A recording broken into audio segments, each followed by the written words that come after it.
so I see this helicopter coming down from about 1,000 feet, and this little red light, you know, getting bigger and bigger, and finally, you know, when the thing sets down, it's this far from the handheld, from 18-millimeter lens, it spreads everything out, and Jack gets out. Well, his stunt double, Chuck Couch. But the whole thing is when the thing is up there hovering, I see those skids, like the, you know, it's like a skid on them, and the thing's going back and forth. These trade winds are whipping it. I know that once the pilot releases the collective, I mean, down it comes. You know, I mean, if you're right under it, it flies like a bug. That explains a lot. Oh. Only my Chinese laundryman knows how I know that. That when I was out at SeaWorld, hovering, when we were hovering out over the waves, when we were hovering right down, there's this big ship coming out, and the thing's going back and forth, and these waves are missing the bottom by that much, the skid. As the thing hits, the pilot has the option to either put the thing down over on my side, in which case I can't get out, or if he lays it over on his side, he can't get out. If he lays it straight down, even though the engine has stopped, the inertia of the blade's still going around, so if you try to get up, you take your head off. Yeah. You know, unless you can hold your breath for a few minutes until that thing actually stops, it'll just take your head right off. Oh, good God. It was always kind of hairy being out there, you know. We did a shot coming in on Jack Lord where they're going along Kalaniani Only Highway, and what highway is that? Kalaniani Only down by the Queens Can you Beach. spell that for us? We come in from about a half a mile out, and they're going along. We're coming out over the ocean, and they're going along, you know, about 70 miles an hour. And we came in, and I'm standing outside on the skid again, and to a close-up on Jim MacArthur, this close from a mile at sea. So it was really pretty good, you know, funny shot. But when they saw that one that Harvey engineered, boy, I mean, all the time I see a complete helicopter, and the last thing I see is a red light going right around it, right in there, and then tip over and you see Jack Lord. Yeah, but that was a scary shot for me. Yeah. I'm still recovering from it. I still have nightmares. I sit up and laugh and then fall back asleep. This guy is probably the best. He is, I think, the best director I've ever worked with. Harvey's great. When I did my own, I did a series right after that, a mini-series. I called Harvey and just, I wanted him to do every episode. And he said, Tom, there's this thing called prepping. They needed like 6 days to prep the shows. So he did every second episode, and which in those days was kind of unheard of to take directors and just have them go every second episode. Most hour-long series, I think in 22 episodes of Gold Monkey, we probably had 14 directors. Yeah.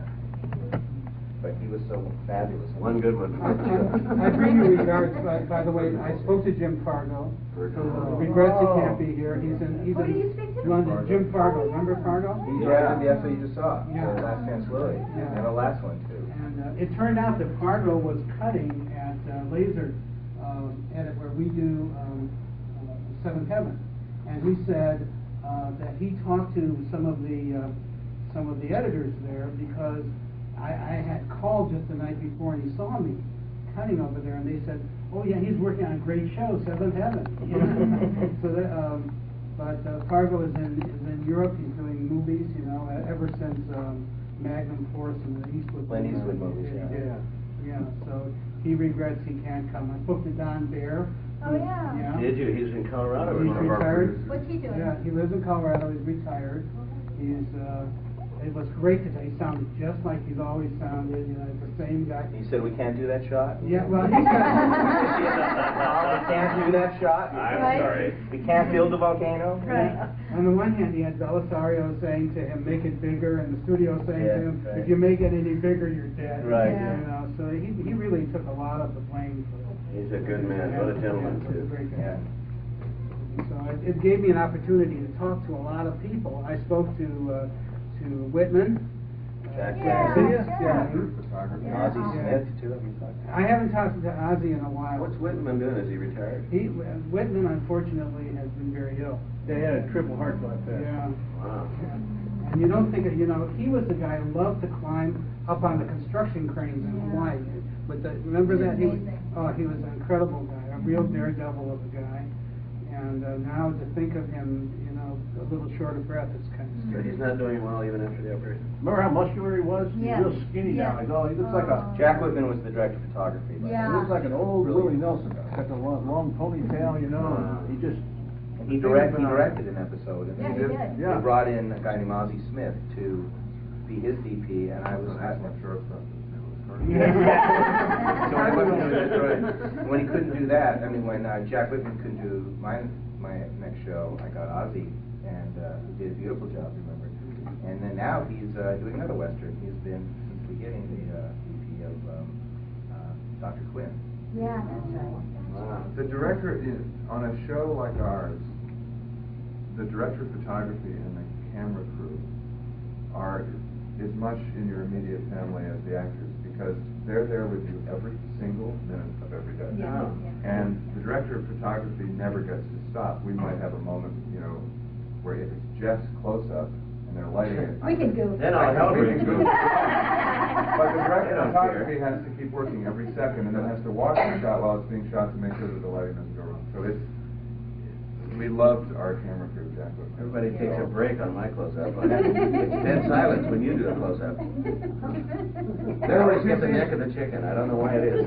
Never mind. I was just, when you asked me some of that story, there were two, and it's the only time I've ever had it happen in my life.